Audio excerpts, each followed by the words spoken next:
What's up, everybody? How you doing? Welcome back to Telling Stories. I got Rob with the Punk Aughts hanging out again, man. We're going to be doing this pretty regularly, so thank you guys for hanging out with us. Thanks for joining us on the show. Rob, thanks for hanging out with me, man. I appreciate your time. I know it's a courtesy we all, spend with caution. We don't want to overcommit. Yeah, so thanks for hanging definitely. out. I mean, I had a blast last time, and I think my channel enjoyed it, and like I could tell a little bit of a spike I got from coming on with you and when I posted it. So that's awesome. I definitely want to keep this going, and it's easy too. Well, that's what I was going to say. It's like something I enjoy. Like I was looking forward to this all week because it's not like we have a little planning, but it's really not a planned thing. We'll take some notes, we'll jot some stuff down, but like really, this is more of a dudes hanging out, talking stuff we enjoy type of podcast, and I think that's really important. And as you guys can see, we're trying to play with our backgrounds a little bit. It's Rancid again. We're going to talk about them probably a lot for the first few episodes because that's what we really kind of bonded over initially, excuse me. This one's we're going to talk a little bit more about Rancid side projects. Then I have some stuff I wanted to talk about a little bit. But yeah, man, what you been up to the last couple of weeks? Anything fun? No, not really. It has been a little bit busy on my channel. Nice. Just as I started back with it after taking a little bit of a break, and it's just trying to keep my head above water with that, and trying to get my second channel back up and going. I got some Metallica content that I shot for that. It's a little off punk topic. Whenever I woke up on Friday, it was like Metallica's got a new album. I had no idea it was coming out. So by 8 o'clock I woke up, or like 8:30, right?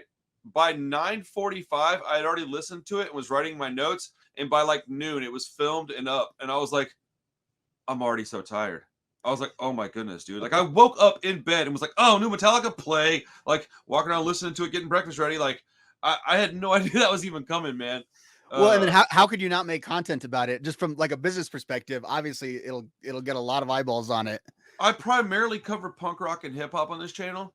And then obviously horror movie stuff whenever I feel like it. But like, man, who's not? I mean, dude, it's Metallica, man. Like, who's not going to want to at least hear it once? And or if you're a fan of my channel, who doesn't want to know whether or not I thought it was good? I mean, and that's how I feel about it. Is that like you got to listen? I mean, if they released some new like Soundgarden B-sides thing, I probably wouldn't care as much. I don't know. I might check that out actually. I would check it. Yeah, they're I'm like, I don't know, a band where I at least have a curiosity always of like, okay, what are they up to? Even if I don't stick with it, they're on that level that I want to check out. Thing, man. Like I even did that Linkin Park review and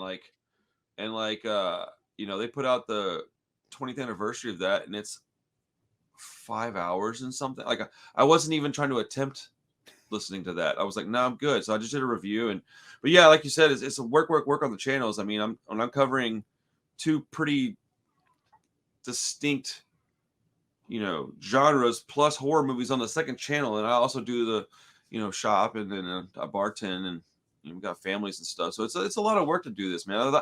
I think a lot of people are starting to realize it and starting to appreciate like all the things that we go through to keep this stuff coming because. It is a full-time gig once you start doing content that's more than, let's say you do one short video a week. Okay, that's not really work yet. You start dropping things every couple of days, 3 days even. I do 2, 3, 4 videos a day, and I got other jobs. So it's a full-time gig. So it's nice to hear people, appreciate it, which I've heard the last few days. I've heard some nice things from people, so it's pretty cool, man. Are you at the point where if you wanted to, you could just work on this like nonstop, like the work would kind of never run out with stuff to either plan, make, or edit? Are you kind of at that stage? Oh, do I have content that's indefinite? Yeah, bro, I could never finish the content I want to do if you gave me 2 more lifetimes. I've got content up here for the next 30 years, bro. I'm never going to run out of content. I will not run out of it. It'll never happen. They can tell me right now, hey, stop doing Juice WRLD content. That's the stuff I do the most. I'll stop. I still got content all day. Now it might be I like Juice WRLD, so it'd be kind of sucky to have to stop. But like, yeah, I wouldn't. Bro, I could do. And now, are the views going to be the same? I don't really know, but I can put out content. What I even contemplated doing. These are records behind me, man. I thought about doing like a randomizer and going pick, pull the record out, and start playing it and talk about it. Whatever record it is, because it ain't just punk rock, man. It's all blues, jazz, rap, mostly punk, but like I got all kinds of records, man. So yeah, I got content for eons if I want to do it, man. You should do that. You should really do that. what I want to do is I want to get a couple more albums that I need to have in that collection before I do that. I have a few things that I want to acquire first, but yes, that will happen. That'll probably be like a live stream thing because it'll be super easy to do that on a live stream, and it would be really a pain in the ass to edit all that. I'll probably do that like on a live stream, and then at the end of the live stream, I'll make it no longer visible to the public and put it up on my Patreon. That's probably what I'll do. So it's a Patreon thing. So if you don't catch it live, you got to check it on Patreon. That way, my guys on Patreon get a little extra, little jolt of something special. Because those people, man, I tell you, dude, I wouldn't be able to do this without them. So it's a heck of a commitment, even if it's just a couple bucks, man. That's a lot to give. It means a lot too. Yeah, it's appreciated in a way that I don't think they even understand. Like it's important. Last thing I'll say before we start talking Rancid stuff is I got to take my daughter to a show. It's her second show. We went to Days and Days. So shout out to Days and Days. They were super accommodating and very nice. Whitney gave me albums. Her and Jesse and Megan signed it for my daughter. And she gave me like a handful of copies to sell at the store for free. I tried to pay her. She wouldn't take the money. So I just wanted to acknowledge that a second time on this channel because I think that is just, I don't know, man. That's pretty awesome, dude. So without further ado, let's talk about some Rancid stuff. You want to talk about what happened to me in the mail today before we talk about side projects, or you want to get to that later? Yeah, let's start with that, and then we'll get to the meat of it. Bro, where is it at, man? I'll tell you what. Hang tight for 1 second. I got to find this so I can show him. I set it down somewhere, and I don't remember where it's at. Give me 1 second, Rob. Gotcha. I'm not going to keep you waiting on here for that. If you're watching this, I couldn't find it. So I got home, and there was a postcard in the mail that my daughter's like, you got some mail from Rancid, which I thought was strange. So I was like, what? It was a postcard. And on that postcard, it had like a little QR code thing. And I'm so old that I don't even recognize those. And so I was like, this is cool. And so again, I'm old. So I Googled what was typed on the card, and it was like, what are you doing, old man? And then I was like, oh yeah, QR code. And I scanned it, and they've got another song coming out. I guess here soon, I would imagine. But it's called Tomorrow Never Comes is the song. That's what the song's called. But yeah, dude, what'd you find out about that? Well, we don't know a lot about it right now. That's the thing. That was just kind of presented, as you said, on the postcards and then on social media, and just all the websites have had to kind of go with it, but nothing concrete. Not even like an announcement. Like, is this a single? Is it an album? We know they've been in the studio and they've been working, but like past that, I think wherever it lands in the phones that everyone's got it pre-saved in now, we'll know what it is. Until then, everything is shrouded in mystery. Want to know what I found out? What's that? I found out a release date in a list of songs. Oh, did you? I did. Now I guess it could be bullshit, but a very close friend of mine sent me this. I'm looking it up right now. Hold on. Yeah, dude. That's why I was grinning like an idiot because I couldn't help it. I was like, I actually know something that I probably not supposed to know. What a scoop, bro. Okay. So I don't know. Okay. It's somewhere on Reddit is where this is. I don't get on Reddit, so I don't. But I sent my buddy who is on Reddit all the time the picture of the Rancid thing, and I knew he would jump on Reddit, and so we found out a release date of June 2nd, and a list of 17 tracks with names and length of song, the length. So I'm not going to go ahead and say all the names of the songs. I just don't know that that's respectful. I probably shouldn't even talk about the release date. It is obviously in somebody's information, so I don't know that this would be considered like some top secret thing, but I do know track lists can change and they can change last minute. So summertime, likely gonna get a Rancid album. And that's like 5 or 6 weeks from now, and so I am rock hard with emotion, and I'm like, dude, the whole time I almost cried, dude. Like I was so pumped.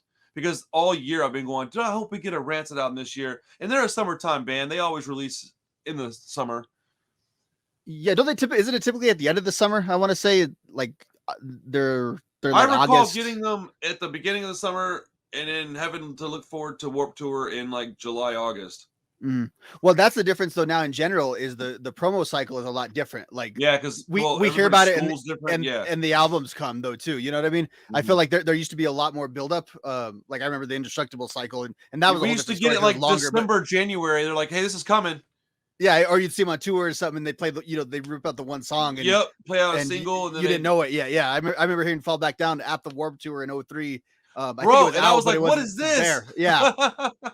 Because Yes. and it was because the new album was supposed to be out the year before. So Bro, dude, oh man, I love this kind of stuff so much. But yeah, it's hard. It's impossible to keep this stuff calm. Like you can't keep it a secret. But yeah, I'll send you what I've got here in a little bit, just because I let's see.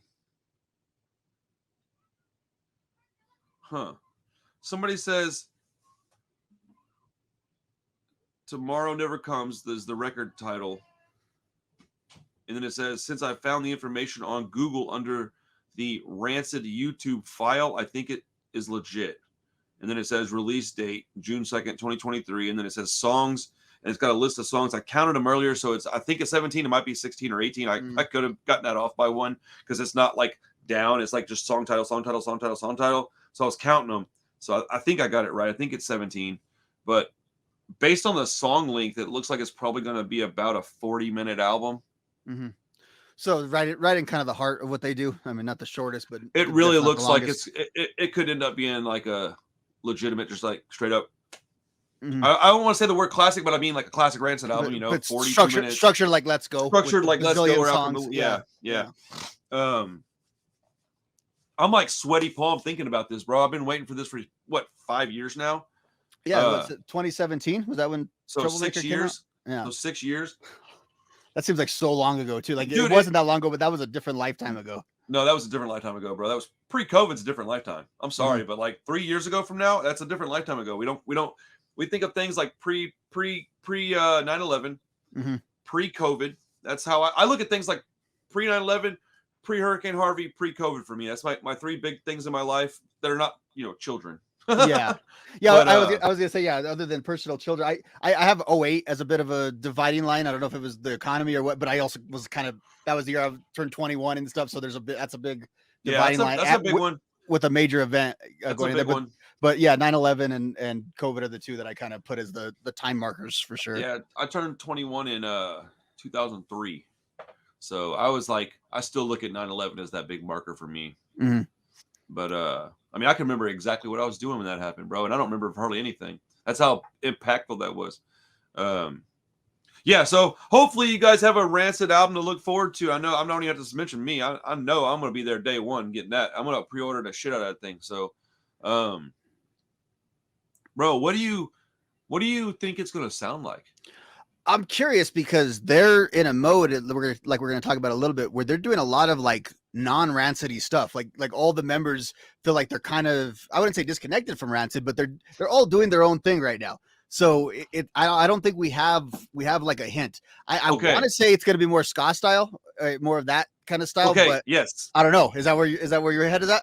So I have a thought that I was thinking about so I knew this was coming this year, bro. I knew it. And you know why I knew it? Because of exactly what you just said. You just said they've all been doing a lot of non-Rancid-y things. That tells me something. That tells me that they're writing music.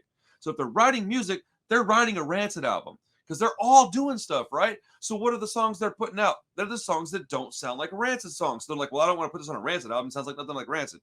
So let's do a Lars Richardson thing. Let's do a Charger song. I'll put another Charger album out. Let's do some solo Tim Armstrong stuff. Let's work on Bad Optics or whatever they're calling themselves now. Doom Regulator. Let's work on some of that stuff. I mean, I don't know. I think this will be the last one, bro. We've been thinking that every album though. So really, I was thinking about that. Well, I haven't thought that yet. This is my first time thinking that. No, this is my first time thinking it, man. It's my first time feeling it. Is it just a matter of time because of just time and where we're at with age? Is that? That's what I'm thinking. I'm looking at Tim and Lars and thinking like, dude, how much longer do they really want to do this? And Tim might want to just go off and write for other people and make a living doing that. And honestly, he might want to go play some acoustic stuff. That's more his speed at this time.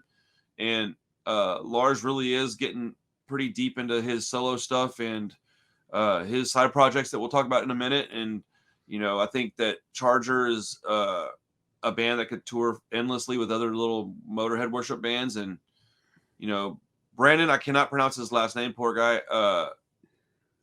I don't know what else he's doing, but didn't he play with the Used? Well, he started with the Used. That's what I meant. He played with them, right? Like Yeah. So I mean, he Yeah. could do anything. He's probably 2 decades younger than most of these dudes. Yeah, he turned like 40 a couple years ago. He's probably closer in age to you than Yeah. to So these guys. he could probably go off and play drums or whatever else he wants to do. Yeah, he's big into like off-roading and that kind of stuff. Okay. And Yeah. so So I'm he's sure probably into got other that, things he can do. And I don't want to put the nail in the coffin of a band that I love so much, but I'd rather them create one great album. And look, I like all their albums except the 2000 one, and even that one I can understand and appreciate why they did it. But their last 2 albums, I like them a lot. Like I really think they're great albums. Now, I think there's going to be the old heads the fact that I listen to so much new music and modern music is benefiting me greatly in this conversation, because I get to go, yeah, but I listen to all kinds of new music. And just because it's Rancid doesn't mean I'm not going to like it. I like their old stuff. Sure. I definitely have a hard time putting it with their older stuff, but there's days where I don't want to listen to their older ones. I want to listen to the new albums or newer ones. What do you think about Tim's voice and where we're at with that? Because I felt on the song we talked about last week on the Doom Regulator, I thought it was kind of back to normal, where I felt it had been kind of going for a little while. So that I'm curious what your take is on that, just in general, and where it's going to be. I've never thought it sounded different. No, you don't hear it just slightly. I don't know if it's deeper or sounds a little more blown out in the last couple. Well, I mean, of he's albums. like pushing 60. Yeah. So I mean, it doesn't sound weird to me. Yeah, but I mean, like, do you feel like that's something that can take away, going forward? Like, are they going to have to work around that if they do keep going? I never noticed a problem, so no, I don't guess so. I don't think there's anything wrong with his voice. I think the guy's older, and I'd be willing to, this is gonna sound so stupid, but I'd be willing to bet if he shaves that beard down a little bit, his voice will sound a little different. Like, is he ever going to shave that? There's a question. Is he ever going to shave that thing? Last time I saw them was like a year ago, and this man had like pirate braids, like Jack Sparrow shit in his beard. And I was like, what? I was like, Tim, chill, bro. Like, yo, I think he's just waiting to get sponsored by Manscaped. My man needs to get hit with that lawnmower 4.0 or whatever the hell it is that is at by now. No, he needs an actual lawnmower to get that thing out. Yeah, he needs something, bro. He needs some that is the true definition of I don't give a shit. Man, that man does not. Anybody wants to say anything about Rancid not being punk rock? Look at that guy's beard. Okay, come on, bro. Like, does that guy give a shit what you think? No, not even a little bit. Here's what I always think about that, because we talk about how he works on a lot of other music, a lot of other like pop stars and stuff, and a lot of stuff you think of as very clean and sanitized. And I just love the idea of him coming into the studio and them like thinking they're gonna have to call security because they got to get this homeless guy out of there. But no, bro, it's this world famous dude. I mean, like 100%. And dude, he talks all like, I don't know, I can't do his voice, man. He's got like a slur, like it's got this like doesn't open his mouth. It's weird. Yeah, he kind of talks like, it kind of does not open his mouth. Did he inadvertently invent mumble rap? You're a rap guy, like... don't put that on him, dude. Come on. Oh no, you might have, dude. He's like, would you be at all surprised to find out he was autistic? No, me neither. I really wouldn't, because specifically because he's so hyper focused on always one thing at a time. That's kind of what I was. As soon as I started saying what I was thinking, and I started thinking like, oh shit, he reminds me of my kid a lot. Like they got a lot of similarities with their focus and their drive. And man, he's like one of my heroes, man. It is, people can say what they want about me saying that. I don't really care. I think you need heroes in this world. I think you need heroes in your life, and I didn't have dad around, so I'd rather be Tim Armstrong than some piece of shit that beats women and stuff. Like, I need somebody that's positive and gives a crap, and these guys seem to. They've never really changed. I mean, people talk about Lars, but I'm like, man, I've seen him go in this direction since like the late 90s, man. He was always headed this direction, dude. Listen to his music. It just got more and more skinhead as he went along. Like, it was like, as soon as Life Won't Wait came out and he started doing the Bastards, you're like, oh, I see where he's headed. Like, it was real obvious. Like, it was going to get to this point. I don't understand why people call him names. And if he wasn't in the spotlight, nobody'd be rude to him. But people are Well, just shitty. So I always see the criticism of him that like he can't pick a lane of like a punk rock and punk culture, but it's like also he's been around for like 40 years in that spot. Like you're gonna change and evolve. I You know, mean, yeah. because he's you know in the like the mid 2000s he's like the biker punk thing going on, and then he's now with the oi and the professional looking and the sweaters and Was that the so it's skinhead look? And I mean, he's been yeah going for that for about, what, 15 years now? right Like, right. and like the biker stuff is really close to that. And so, That's what I mean. I don't think they have to conflict with each other. That you know and that I also tell people like, man, did you always like mustard on your hamburgers? Because I didn't. I used to like just a certain amount of food. And I think that while I look up to Tim a lot, I am far more of a Lars guy. That's who I rep. That's who I am. like relatable to. Yeah, dude. Like when Yeah. I was younger, I was full on mohawk and all this crap, and then I discovered hardcore, and I went real heavy into that. But I always listened to punk. I never got rid of my albums. I never stopped listening to. I never took off my Rancid t-shirts. Like I would just wear other things too, and like I don't know. I don't think there's anything wrong with that. I think you just do what you want. I mean, what's more punk rock than just doing whatever you want, regardless of what these gatekeepers are saying? I don't know. I just think it's so lame, dude. People are talking mess about these guys, and I see a bunch of rancid hate TikTokers, and we'll get into that conversation on a whole nother day because it's a conversation. It's going to take a while, but I'll bring it up to you after the show. We'll talk about it on text first to see if we even want to talk about it on here.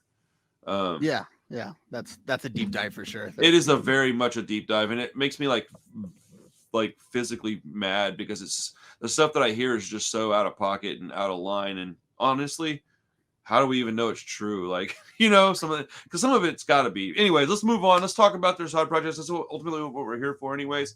Dude, I didn't even write any notes down because I was like, I want to see if I can just do this on memory. Because I do have the text I sent you pulled up with a list of all of it though, so I can fall back on that. But I mean, they have so many. Right, and we should probably say, like, when we were discussing this at first when you presented it, I wasn't sure if we could get to a solid 10. How funny is it that was your response? But I was like, nah, bro. I sent you like a list of like 20, and you're like, oh, geez Louise. Well, bro. when I realized that I was debating my top 5 so heavily, I realized, oh yeah, there's a lot. Like that's just the surface. Because again, the guys have been around so long, and then there's proto Rancid projects like the Operation Ivy and all that stuff, and then you have kind of this stuff that's almost like post Rancid. I know Rancid's still going, but stuff that happened after Rancid and then were established, plus the concurrent stuff. So you really have like 3 different eras of music to pick from just from side projects. They hit this like midlife crisis in their 40s. Excuse me. They all did it. Tim was doing the transplants. Lars was doing the Bastards. Matt Freeman was doing a number of things.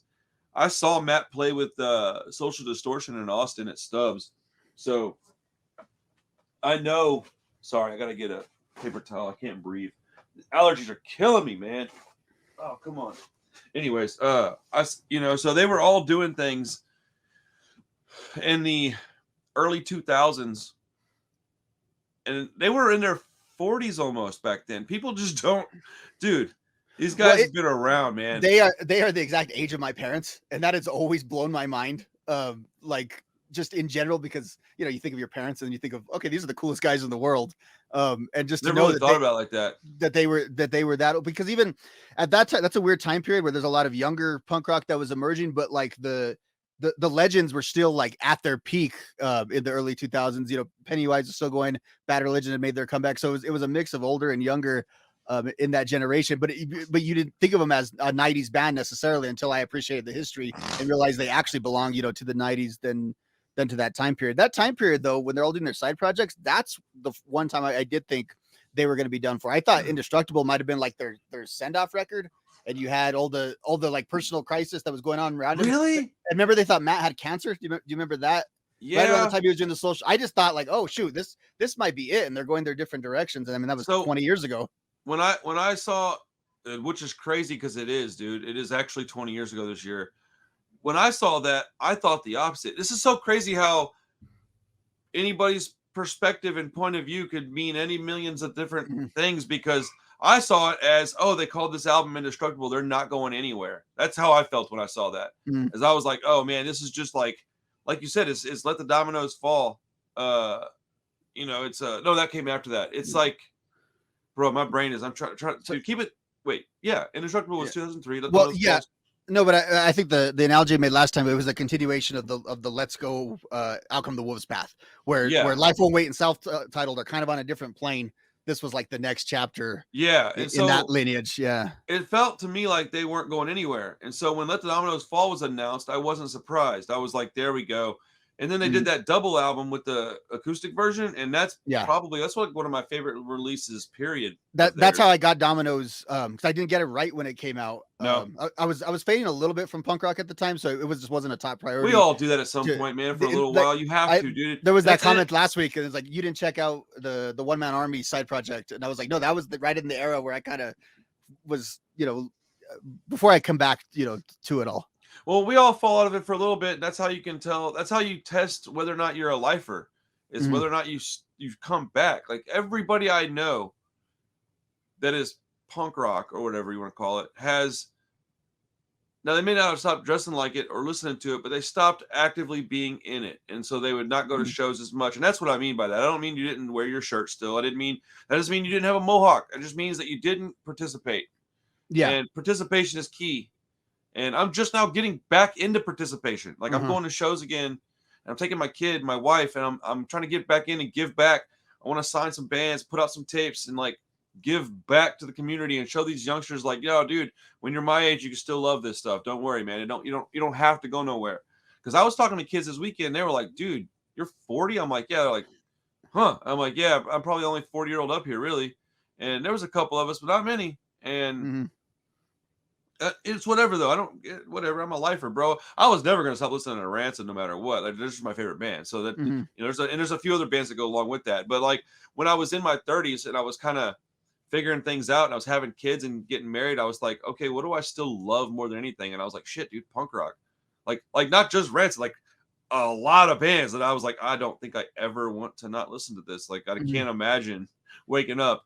And like even now, if you told me that let's use One Man Army as an example. Let's say you said, yo, did you hear that One Man Army is going to get back together, put out one more album, and then do a tour, and then Jack's bouncing? I'd be like, let's go. Like, I'd be so into that, bro. I'd be like, I mean, it wouldn't be big to anybody but us punk rockers, but that'd be a big deal to me.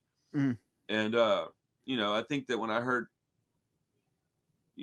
Indestructible, I didn't think they're going anywhere, man. I never thought they were going anywhere, but this one it took a long time to come out. They're getting a little older. I'm like, oh, geez Louise, dude. Now, if this album comes out, if this album is like balls to the wall, that's it. They're not doing another album. If this album's real chill, I'll be surprised if they didn't put something else out. So I feel like it's going to be like, you can tell when you listen to it. Is this them really putting in their last, all right, dude, let's write our last great album. Let's get the hell out of here. Or is it like, yeah, and they've never really been like celebrated as a legacy act in a weird, like they've always been considered legendary since early on, I thought. But you know how like all of these bands go on these nostalgia tours and all that. It's weird, because dude. they've never like broken up, so there's never like the big reunion tour, or they've never done a tour really on an album anniversary. Well, they never didn't tour. Even when they didn't have albums coming out, they were still touring. Right. But they always had stuff to tour on, even if they didn't have albums coming out though too. So there was. I saw Lars.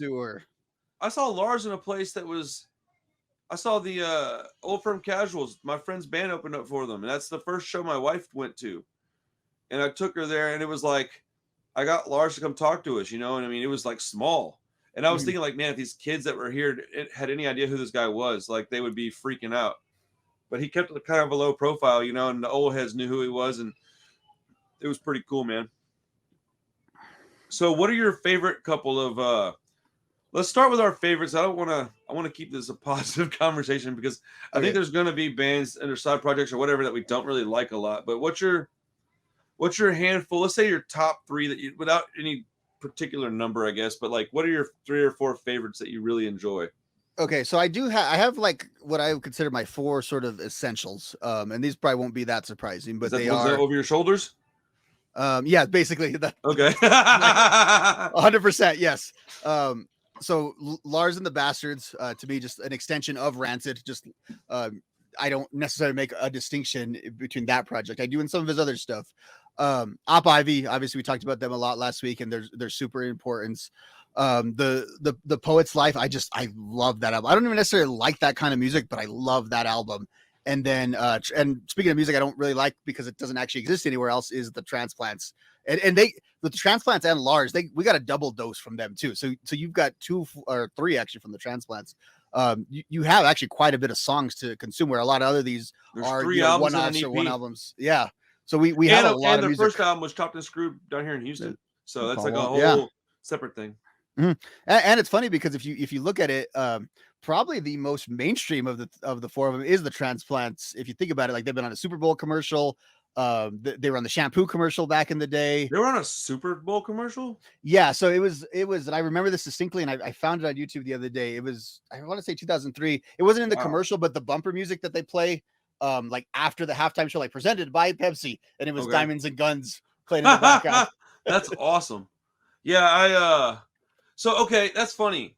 Do you also consider all this stuff basically just Rancid? Like if somebody goes, oh, if you could only take one band with you to an island, who would you take? And you go Rancid, but that also includes Op Ivy, Tim Armstrong, Bastards, and Transplants. Yes, so these I are also do that. These same are the thing. 4, like I was telling you last week. I considered like the Rancid extended universe. Yeah, like they are all, because it's like the start of Rancid with Op Ivy, and then I don't know. I was a 15-year-old kid when Lars and the Transplants came out, so there was just new music that I loved. That was all, but it was Hellcat. It was the Rancid. That's stuff. what it is. It was Hellcat. Maybe that's the thread. All of them except for Op Ivy. Honestly, I kind of put Hellcat the Distillers bands in that too. Mm-hmm. And now the Interrupters even kind of like I still like it's all lumped into the same thing for me. Isn't that funny that the Distillers are like 93 Rancid and then the Interrupters are like 96 Rancid? Well, every time we talked about last time how my daughter loves the Interrupters, and every time I'm playing the Distillers, either my wife or my daughter, it says, "Oh, hey, cool, that's an Interrupter song. Sounds a little bit different." I'm like, close, but not quite. I kind of feel bad for Brody because she's definitely gotten overshadowed over the years, and I think that the Distillers' first 2 albums are as good or better than anything that the Interrupters have ever put out. And the Interrupters are like one of my favorite bands. That is not me disrespecting the Interrupters. That is me giving credit where it's due. I think that the Distillers' first 2 records are some of the best punk albums that Hellcat ever released. Well, and there's a note I want to say either in the Lookout book that I just read or in Smash, I forget which one, where at the time like Brett gave the budget to Tim to be like huge for that Transplants record, the green one. For like they actually didn't make a ton off of that because they had so much confidence in the band being so good and blowing up, which they did. They didn't really get to benefit off it, but like they were willing to spend to make that record be what it became. What record? The Distillers record. Oh, okay. So they one, used money from the Transplants to do that. Well, no, it's on Hellcat, but you know how Hellcat's an imprint of Epitaph.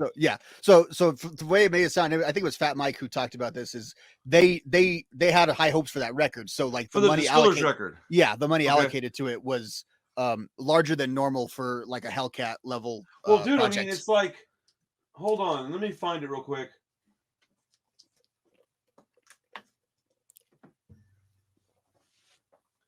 Yeah, man. Sing Sing Death House. This is their second one. Yeah. Wait. Yeah. Crap, I can't remember. Yeah, that's the second one right there.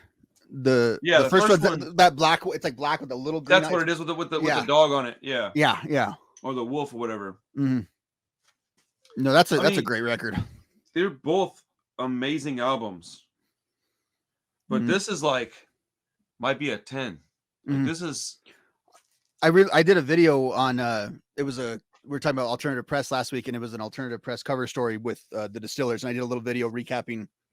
Man, I was gonna do that. I was gonna do some videos like that too. I think I'm still gonna. I'll try not to step on your toes too much. We'll try to. I don't think it's really matter. Yeah, I don't know. I don't know how you're doing them. I don't want to. I'll just do mine my way. You do yours your way. And maybe we can just cross pollinate. Do a few together. That would be kind of hell fun. Yeah. Dude, no, man, yeah. I'm always down for stuff like that. I listened to a lot of that album just to kind of prep for that. And I was like, I hadn't gone back to it in a while, not for any particular reason, just that it kind of got lost in the shuffle. And I was like, wow, this was good. And then it took me back to how it felt at the time. It was actually a female friend of mine that got me into them, because she was like, you got to see this band. This is Tim's wife, and she was a little bit older, so she was one of my like access points to punk. Like she knew who to know and stuff. And I was like, okay, let's check out, Tim's wife. And I was just like that. I was blown away. Did you have a crush on her like everybody else I knew did? Yeah. Oh yeah. Oh man, she was something else, bro. When I first saw her, I was like, who is this? Well, what is happening? Girls can look like that? I was like, whoa. It was a contrast to like there was like the Gwen Stefani's in there, like the all other alternative looking girls, but like this girl looked like a crust punk, but she was also very pretty. It was weird. It was amazing. You just hadn't seen anything like that, like in pop culture, like period. The thing it reminded me of, you remember, you're a horror guy. What's it, the third Nightmare on Elm Street movie with the girl with the mohawk with the Dream Warriors, baby. Yeah, to me, Brody could have played that part if she was born. Oh, even better, dude. Even better. Mm-hmm. Let's see. I'm trying to think of the album. I mean, the song. Let's see. Sing Sing Death House. Oh, every single song on here is so good. Crazy Young Pilling is the one that I always go to. Yeah, I think City of Angels is really great too. Wait, Crazy Young Pilling. Crazy Young Pilling, yeah. It's not even on that album though. No? No. I don't think so. Hold on.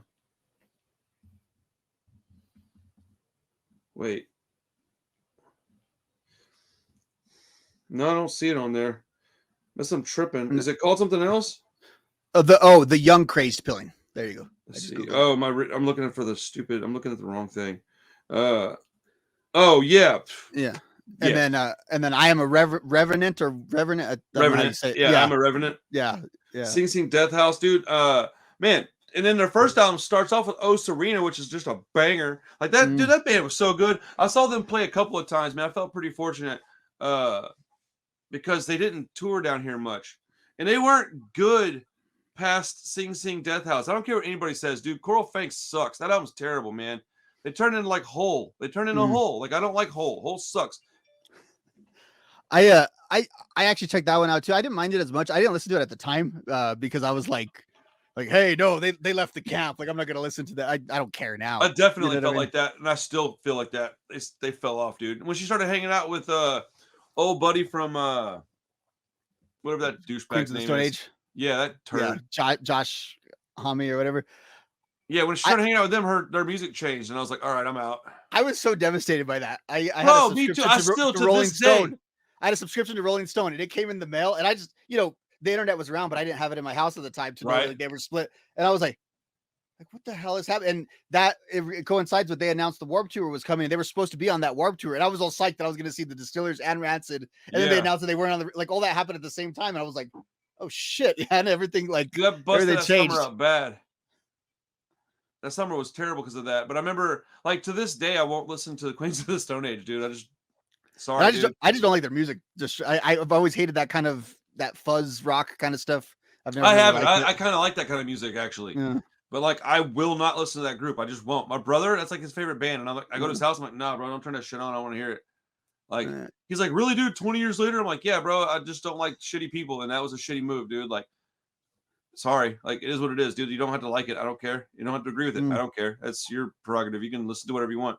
I don't want to hear it. Like, I wouldn't if somebody did that to you. I barely know you, bro. I still would be like, nah, boycott. Sorry. Like, I'm just not with that stuff, man. They went on tour together and she like cheated on Tim. Now I don't know their personal life, so I don't know what was going on behind closed doors. But I don't know. So as far as I can tell, as far as I've ever heard, I've never heard anything negative happen. So I don't know why she did that. And I'm not saying that she had to stay with the man. If you're not happy with somebody, bounce, dude. But do it the right way. Don't cheat on him, bro. I don't know. It's just some low shit to me. And yes, I was salty because it was Rancid, but yeah, I think my Lars and the Bastards is probably my favorite Rancid side project, but it is really close because I don't consider Op Ivy. That's what I was going to get into basically, is I don't consider Op Ivy a side project because they were before and they stopped and they've never come back together since. But they are included in my Rancid discography. So you can take that however you want. It doesn't make a lot of sense, I guess. And I'm definitely not saying that you're wrong at all because I don't think you are. I think it's very much a subjective argument. Do you think this? Yes. Do you think this? No. And I don't think there is a right answer.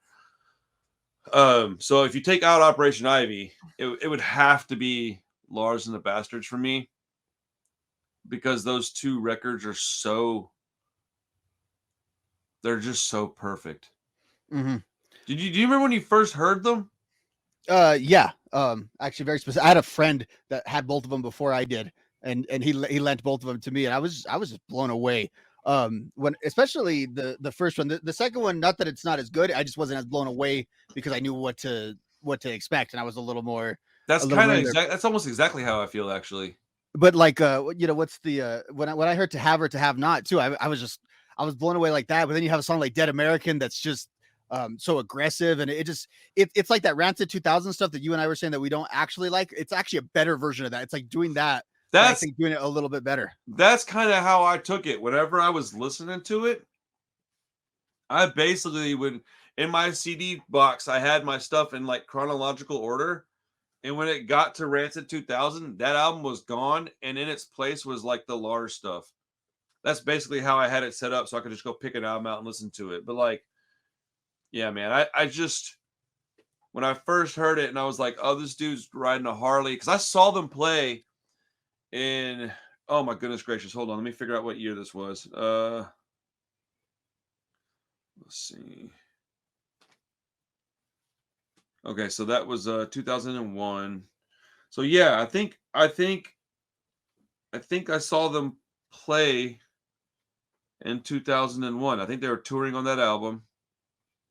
As a matter of fact, it was 2001 because they toured with the Dropkick Murphys. That's the one I was telling you where I talked to Lars and you remember talking to me. But I remember seeing them. You good?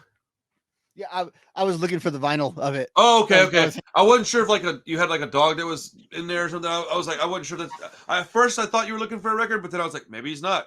No, I found these ones, but I can't find them. I found the 2000. Speaking of 2000, there it is. Dude, I don't even own a copy of that, Dominoes. Bro. I normally have I normally have the second record with the Bastards at the front of the bin just because it's the funniest cover. But I guess I don't have it right there. Dude, that's funny. I feel kind of bad sometimes when I go back and realize that I don't own a copy of 2000. Like I just don't even want it. Like it's not even. It's like not even something that I have. I don't want to get it and then shit on it. Like I just don't have any reason to do that. Like I'd rather just not have it. I think there's a couple of songs in there that I liked. There is one song on there that I like. But yeah, I saw Lars and the Bastards touring with Dropkick, and it was really cool because, well, it wasn't really cool what happened, but the Dropkick guy broke his arm, the guitar player. Mm-hmm. So Lars was playing guitar for them the whole tour, and I got to see Lars play with Dropkick Murphys for a whole set, and it was like the greatest night of my life because I got to see him play with the Bastards, and he played like 2 Rancid songs, and then he also played with Dropkick, and I was just like, oh, this is amazing. I was probably like not even, I don't think I was even 20 years old yet, so I was still like, trying to figure out what the heck was going on with me and what my life, and that was something that I wasn't going to miss. I just remember my friend going, hey, man, you ever heard that band Dropkick Murphys? And I was like, hell yeah. He's like, they're coming to town with Lars's other band. And I was like, yo, this is right before they got big, too. They played a small club. I mean, I got so close to them at the stage. I was standing probably 3 feet from the guitar player of, the singer of Dropkick Murphys, Ken Casey. I was probably like, I could have probably grabbed his ankle if I wanted to. I was very close. I was really close to them. And they were talking to everybody after the show. It was cool, man. I missed that venue. We had one called Fitzgerald's down here, and it was like the perfect punk rock club. There's never been one that was as good as that since. I haven't, and it's been gone for a long time. I know a lot of people down here that like shed tears when that place was torn down. Like that was a lot of our youth going up in smoke right there, man. That was a bummer. But has Tim ever really toured on A Poet's Life? I want to say he did. I thought I didn't see it, but I thought he came through town. We can look it up in the overlay it later. I don't know that he did much of it. That album seems to have a very short life cycle, if you ask me, because like they put it out and if you remember, I think like a DVD came with it. I remember when I had it on CD and there was a video in that high contrast black and white to like every song. There was it was amazing. Video. I loved it. I watched it all the time. And then it just felt like the next time I heard of Tim, they were doing the B-sides and C-sides record with Rancid, and then just like kaboom, dominoes before you know it, 2 years had passed, and like that album, it's weird. I love it and I have an affection for it, but I don't know that that's necessarily shared within the entire like Rancid community. I mean, I think people like it, but I don't know anybody that doesn't like it a lot. But I don't think it's referred to as much is where I think like the Bastards is like I don't know, more of a known entity. Like I don't even know what to call other than it's a poet's life, because it's Tim Armstrong solo, but I also think of Tim Timebomb as his solo, like his actual So solo I don't. project. Okay, so if I'm really honest with you, where I store my Tim Armstrong, A Poet's Life, is right next to the Agrolites. Mhm. I don't That even makes put it sense. with Rancid. I put it with the Yeah, Agrolites because that's that what it makes is. sense. Yeah. It's an Agrolites album with Rancid with Tim Armstrong singing. So Mm. like that's why I don't think they did much with it, because it was the Agrolites that would have had to have toured with him to make it sound right, and they're Right. always doing their own thing. So I think that's why. But I was just curious. I never really. I mean, I've never seen the Transplants play. I seen him on a Warp Tour once, and it was really cool. Because Wow. you wouldn't think that would be the venue, right? Like for a band like the Transplants. Now, Oh uh, yeah, I saw the Eminem at the Warped Tour. because hip hop's kind of weird, but the set felt more like a punk set with Oh sure. with Rob doing his thing and his shouty thing. Oh, I Funny love story. that guy's vocals so much, bro. I love Funny them story to so that. much. When I saw the 03 Warp Tour, Rob was the hype man, and I like didn't snap that was the singer for the Transplants because he was the roadie. Oh yeah. And I was telling my friend about it because we got separated in the pit, and I got there before he did. And he was like, well, who was hyping him first? I was like, I don't know, some bald guy with a beard. And I just didn't say, oh no, that was Skinhead Rob. And then it clicked on me, oh yeah, he did that for every show, and he was always there, involved in everything. I've always felt a special connection to the Transplants because they have a connection to Houston, and we don't have any connection to anything down here, man. Like, nobody Mhm. thinks Houston's cool except Houstonians. The California folks don't like Houston. New York folks don't like Houston. But Houston's the shit, man. We got a lot of culture down here and a lot of music, a lot of great stuff, but we're so far from everything. When I found out that they were connected to Paul Wall, I literally got emotional, bro. There's a lot of emotion tied up in these songs and these albums for me because it's all I had when I was younger, man. I didn't have very many friends. I didn't have family around. My family that I did have thought I was a fucking weirdo and they weren't talking to me really. I was not on the positive. I didn't have a good relationship with my mom back then. So like all I had was this music. And so I felt a lot of connection whenever I realized that they were, fucking with Paul Wall. And I saw the chopped and screw version and I was like, is this real? Like, is this legit or is this like a bootleg? And the guy at the record store didn't know what I meant. And I'm like, because, he wasn't into the music. He was just working there. I mean, yeah, I guess he liked some music, but he wasn't into punk for sure. And I was like, dude, it says chopped and screwed by Paul Wall, but it's the same cover. And he's like, okay. I was like, is it real? Like, did they actually release this? And he's like, I don't know what you're asking me. And it took me a while to figure out, but it was like a subsidiary of some Houston shit that figured that actually where that came out, because that wasn't released nationwide.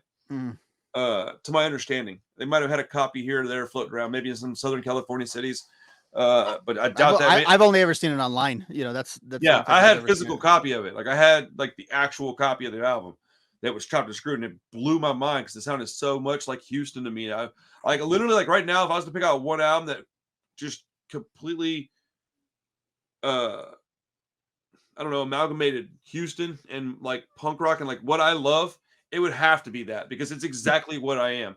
It's a punk rock record. It's chopped. I mean, it's like the fact that it exists is still crazy to me. Do you have a preference on the two 2000s releases between Haunted Cities and the other one, the self-titled one? Do you hold one above the other? Let me look at the track list real quick. I think I gotta go with the first record, just based on it isn't even based on merit. It's based on what was going on in my life and like how much did I listen to it and how much did it mean to me. Because if you really think about it, so what is it? The self-titled and then it was Haunted Cities, right? Yeah. Bro, I don't know, man, because Tall Cans is probably my favorite song by them. Damn, We Trusted You. It's got Lars on it, I think. What? Oh, I have so it's funny, that one came out when I was in high school, the first one, and like I'd broken up with a girlfriend at the time, and that song, and it was okay.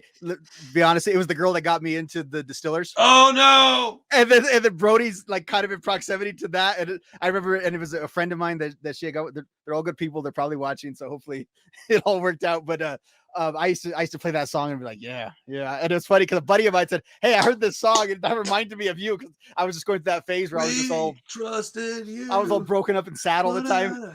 And my friend was like, "There you go. There's a song." And again, because at the time, except for the Unrestrictable, Rancid has a lot of relationship songs, but it's not like their go-to. It's just one of their modes. Yeah. So it was cool to have something from that world. Yeah. Be a part of that. No, I gotta go self-titled, bro. That album is fucking great, dude. Yeah, I don't know. See, to me, I think the highs on self-titled are higher, but I do think there are some tracks that are a little like I don't. Is it the one with Davey Havoc? Like, it's a cool concept. I just don't care for it as much. Oh, yeah. No, I see what you mean by that. Whereas I think Content Cities is more even as far it's just a little more consistent, I think. Okay, I think I'll say it like this. If I was going to listen to the Transplants a lot right now, which after talking with you like this, I might even just do this because I have a good stereo at my store and I listen to cassette tapes pretty regularly. So I think I'm about to make me a Transplants mixtape for side A, and it'll probably be 50-50. It'll probably have half songs from one and half from the other, because I do think that stuff is so experimental that there was no way. You can tell that some of that stuff was like from the Life Won't Wait sessions. You can tell. You can listen to it and go, "Oh shit, this sounds like a Life Won't Wait song." Because look at DJ like that. Yeah, that's right in that zone. California Babylon, like that. Did you tell me that didn't come from the Life Won't Wait sessions? Like, it might have been reworked a little, but that definitely came from those sessions. And like, man, what a great dude! I'll tell you this though, on their other stuff they've got, like, I didn't even know they had those albums, because when that stuff was coming out, I was in a real bad place, man. I was in a real bad place, and so I missed, like, when the last two albums that Rancid did. That's probably why I like them so much, because when they came out, I had no idea, bro. I was strung out, dude. I was in a junkie bin, bro. I was in a dope house. Like, dude, if you would have met me back then, there is zero possibility you would have wanted to have a podcast with me, because you'd have been like, that dude's going to try to find out where I live and rob me. And like, I wasn't really like that, but I gave off those vibes because I hung out with people that were like that. I've always been kind of a kinder person than that. But I'm down for whatever. Like, that's for sure. Like, I've done some dirt, but I'm not really that kind of guy. And but I sure looked it. You know what I'm saying? And like, I remember being at places and people being like, "Yo, like, that guy's terrifying," just because of the way I walked and the people I was around, and the fact that some of the people that I was with let me be with them. Like, this, one of those things where you go, I don't know what he did to get accepted by those guys, but it wasn't good. And that's kind of like how I got. So I just didn't see this stuff come out, and that's what happened with some of those. What I was getting at was that, dude, a couple of the tracks on those later albums, man, are bananas good. Like, I'm gonna go through those and find some songs to put on this tape. I'm gonna make a tape, man. Shit, you have a tape player? Yeah. I'll make a copy for you and send it to you. Yeah. You'll have one of my weird ass mixes. No, that's what I want. I'm curious though, like, what do you think? You have a lot of fans of the modern rap style that come into your channel. What do you think they would think of the Transplant? What is that type of? You don't think I put them on the Transplants, dude? What kind of Rancid fan would I be, bro? Okay, what's the response? They love it, dude. I put these kids on. They're like, "Yo, what is this?" I'm like, "I told you guys that this stuff was done before." And they'll let me hear something and go, "Oh, this is like this, like, punk and rap, like, amalgamation." And I'm like, "Nah, bro, you don't even know. 2002 this happened." Bink. And they're like, "Oh my goodness." I'm like, "You weren't even born yet when this was coming out." And so I've probably played it on 5 or 6, maybe 7 live streams. And every time that I've played it, it's gotten a massive response. Like, people are loving it, writing it down. "Hey, what was that called again?" And so I might even do a couple of videos just covering a song or two or something, just to put it back out there, and maybe I'll tag Juice WRLD on it or something, and people can that like him might see it and listen to it because they know my channel or something. I'm not trying to be weird about it. I just want to say, hey, if you like Juice WRLD, like, you like my channel, trust me, here's something you might dig, because it's very similar to that style. I'm not an expert in it, but it's you can understand where. And it's funny because at the time you were having rock and rap blending, but it was coming through like new metal, and this was like a different like interpretation of that. Yes, this dude. was different. I try to explain that to people. I'm like, I don't like rock rap. They're like, none of it. I'm like, Transplants. That's it. Like, I don't like Like I don't maybe the Beastie Boys. Like that's about it, bro. Like that's it for me, man. Right. Because I like them separate, and it's just like my food, man. I like my food separate. I like my burger over here, my fries over here. I like my steak over here, my asparagus over here. Don't mix my macaroni and cheese with this. Like leave it separate, bro. I have friends that'll just put their food on a plate and just eat that shit. I don't know how they do it, bro. Yeah, I do that all the time. No, bro, I can't do it. I can't do it. I'm a simple man. But yeah, so we've pretty much talked about the four major, the big ones. We both consider the major ones. There's a few more though, man. Oh man, I don't even know how to talk about this because I have such high amounts of respect for these people. How do you? Are there any that? Let's see. Are there any that you just weren't a fan of? Like, did you even hear Devil's Brigade? Yes. And I actually was listening to that earlier today. Just to kind of get hyped. And Devil's Brigade, I heard first, as we talked about last week on the Give Them the Boot comp. The Vampire Girl was the song I heard. Yeah. That's what I heard about them. I was like, where did I hear about them? And I like Tiger Army, and last week we talked about Necromantics and all that. And so I've always liked that. I always liked that vibe. So I like that. And then like in the modern, like I think Charger is amazing. Like I'm a big fan of thrash. I just don't actually listen to it that often, but like conceptually, I'm a fan of thrash. I just can't name anything outside of like the Big Four and Exodus and that kind of stuff. But I love that. And I loved hearing Matt in that different kind of context where he's being less of the jazz bassist and being, his quasi Lemmy, but just pushing the beat forward instead of doing his thing. And then another one that was funny to me when I was thinking about this was I have like Dancehall Crashers on my list, but not really because of their era in them, just because of what that band became. And I just think it's a fun like side note to history that Op Ivy just kind of birthed Dancehall Crashers, and then the guys went on to do different stuff, and Dancehall Crashers a lot of people don't know that. Like I don't think I really like knew it for a long time. Mm-hmm. I was probably like dang near 30 before I understood that. But like, so okay, I'm looking at my list of stuff here. Yeah, dude. I mean, there's just so much stuff. Like, okay. Did you ever hear Basic Radio that was like pre-Operation Ivy or not? No, I know what it is, but yeah. Have you ever heard it? No. It's good, man. If you like Op Ivy, you should check it out. It's the same shit. It sounds exactly the same. Well, the other one was like that too, right? Was it Down? I want to say isn't that one kind of like that too? I don't know. There was another post Op Ivy. Well, no. I think Basic Radio was pre-op Ivy.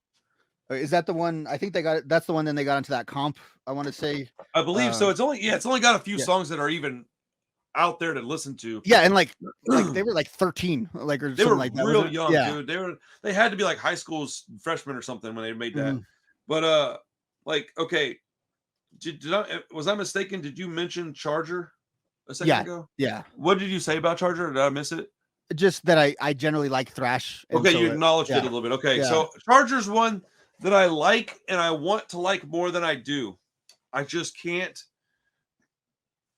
You know what? I'm gonna pause my comment there and I'm gonna go back and listen to some of it tomorrow, maybe even tonight, and have maybe a better comment on it next time we talk. I haven't listened to a lot of it. What I've heard, I enjoyed, and I own it, so I should listen to it more.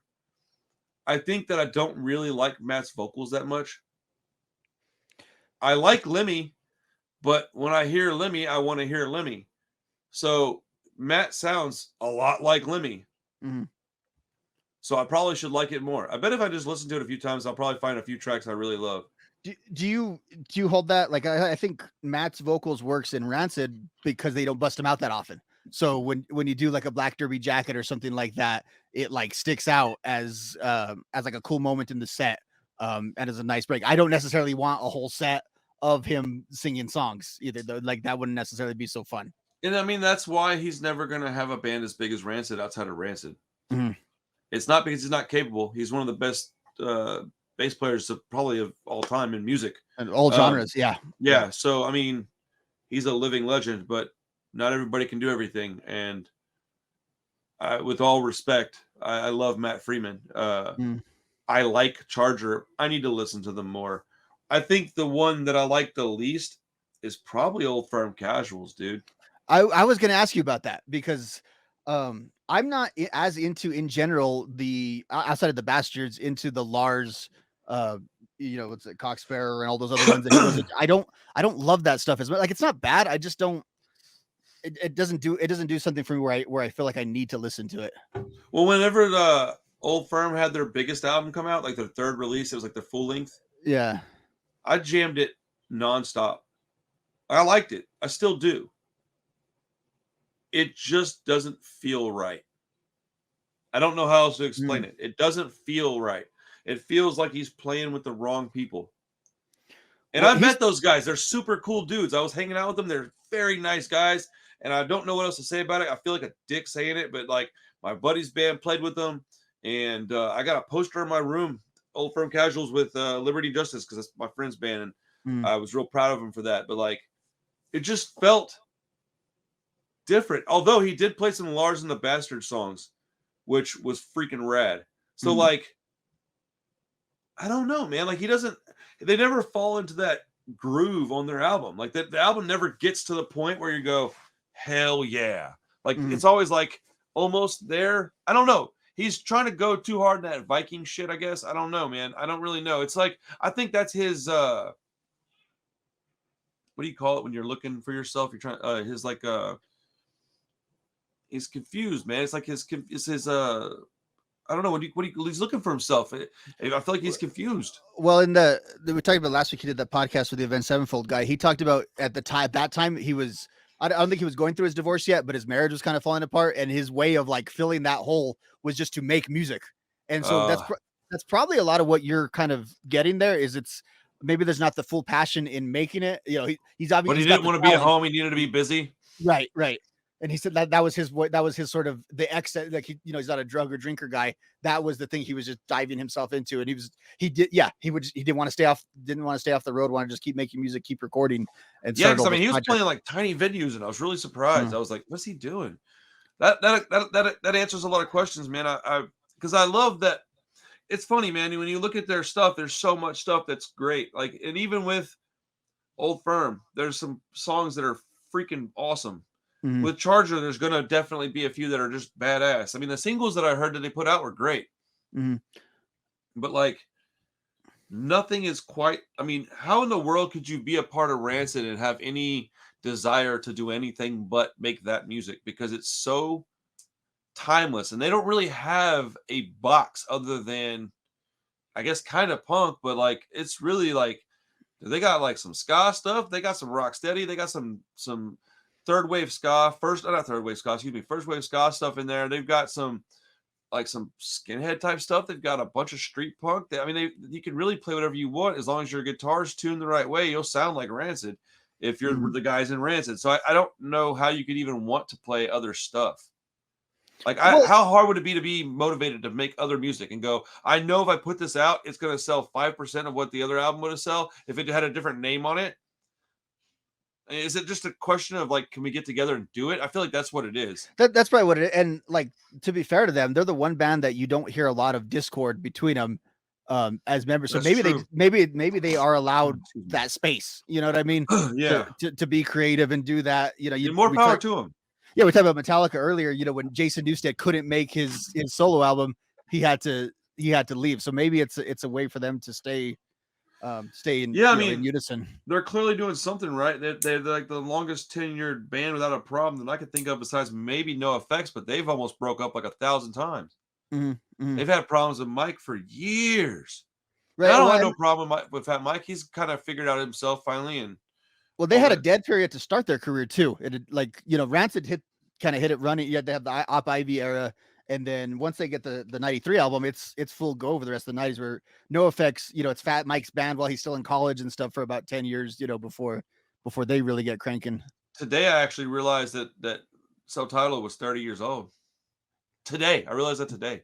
I was like, streaming a couple weeks on my channel. I'm gonna break it down and talk all things Self-Titled. Because I said I don't love it as much as I think most of the Rancid hardcore do. It's like, yeah, man, I might just flip them around and go, I'll come to Wolves, let's go Self-Titled than other.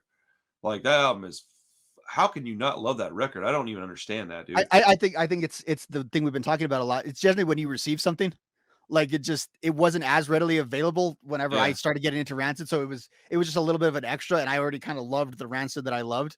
And then I guess I'm lucky things I got it right about the same time. Like, I might have been a little later, but I thought like, oh, it's a bonus record. And then I got it, I was like, oh, it's so much faster. So like when I was real pissed off, I'd listen to that one. To me, they were trying to go away from the Op Ivy sound a little bit, like and I get it, you're trying to your own identity, but I thought that's what Let's Go and Wolves have, is they've got a little more of that, and I can't even explain what it is, but something about that Op Ivy kind of They've got ska in it, and the first one does not. yeah, I mean, there you go. That's I mean, a like, simpler way to put it, but yeah. well, I never really thought about it as trying to go away from Op Ivy, because that was like 6 years after Operation Ivy. Mhm. Like, it stopped in what, in 89, let's say middle of 89. Right, yeah, So you had to 93, so 90, 91, 92, 3.5, 4 years before that album was released. I don't think they were trying to go away from Op Ivy at all. I don't think that, I think they were just starting a punk band. Because from what I know about it, which admittedly is not everything, because I'm stuck down here in the middle of Third Coast, but like, I mean, Tim just was like, I'm going to start another band. And Brett was like, all right, I'll fund it and help you out if you stay sober. And I think he was just always a punk rock kid. I don't think it was planned at all. I think he just wrote a punk album. I want to say, and again, I wish I would have all these references at the top, that it was mentioned that was a bit of an intent on him and Matt's part. Really? Yeah. I'm not gonna say that's wrong or bad or anything. I just didn't know that. I mean, I think you're ultimately right, but that is to me the missing element on that album that I've always had. It to me, the classic Rancid feel. It's just, to Then me, how in starts the with world Let's do you get that from Let's Go? I don't know. Let's Go sounds more like 93 than it does Out Come the Wolves. Maybe it's the Lars inclusion. Maybe that, and that's kind of what the theme of this podcast is really our Lars appreciation, if you're talking about it, because I think that's maybe that's the rub right there. I don't know what it is. Maybe because if I like the Tim stuff better than I do the Lars stuff in general, because I like 93. I like Op Ivy better. I like Poet's Life. Mhm. I like Transplant. I don't know, man. If I had to pick one side, I guess I'd have to go with Tim, because I think he writes the better music. I ultimately would too, but I think the Rancid formula is Tim and Lars. Like, that's part of what. Oh makes yeah, I Rancid. mean, if you That's take part of what Lars makes out of the the mix sauce. now, like if you never added Lars, I don't think you'd get an Out Come the Wolves and Let's Go, and they wouldn't sound nothing like it. Which is funny, because Tim's the reggae guy. Like, how did Lars make him? Maybe he gave him the confidence to do it. You never know, man. You never know what your friends will do for you, dude. Just your friend being around can make you do all kinds of shit you wouldn't have done without him. Well, and he always feels like we were talking about last week, a little more eclectic than the rest of the guys too. Who? So I think Lars, as far Really? as, yeah, I not in I feel like that's Tim. Not in the music, because Okay. Tim with the music, but just like in general, like of like pop culture and that kind of stuff. I always feel like Lars is just a little more in tune with that stuff Yeah. than the rest of the guys who always are, so hyper focused. I feel like. Yeah. And like you were saying earlier, Lars is probably the guy that you're kind of relatable to, or like the one, like I would like to hang out with Tim like once to pick his brain, but I want to actually be friends with Lars. I think, and that's and probably accurate. That's probably pretty accurate. There's that. Like, as much as I don't want to admit it, that's probably pretty accurate. Yeah, and again, I think Tim's the greatest songwriter ever. Regardless of genre. So I'm not taking anything. Well, he's definitely my favorite. Yeah, I've always wanted to talk to him, man. I've met him once, and I got a picture on my wall in my bedroom, and I'm probably 23, maybe. I mean, this is before I met my wife, so I was young, dude. And I met him, and he was real nice, but he only spoke to me for a split second. And I talked to Lars for like 15 minutes, and it wasn't like he was being a weirdo. He's just talking to me for a minute. But Tim was like, hey man, how you doing? Thanks for coming out. And like shook my hand. I was like, can I get a photo? He's like, yeah, no problem. He took a photo, but like with Lars, he took a photo with me like this. Tim took one with his back to my shoulders. Like he was like, not trying to be a dick. He's an introvert. Like he was not really trying to be like, he wanted to get to the back, and I was blocking him to get to the back. And I felt really guilty about it afterwards, but I was like, man, I'll never be able to talk to him again. In hindsight, I'm glad I did that, because I haven't talked to him again. And I've talked to Lars a few times since then. Yeah, Lars is the one that definitely has a reputation too for being the fans guy at the venues and all that. And he does a lot of stuff for the fans, man. People can say what they want about Lars, but if it wasn't for Lars, the fans would know nothing about Rancid, because he goes out and talks to people. He's the one that does the interviews. And Lars, if you ever see this for some reason, I beg you to please come on my damn podcast.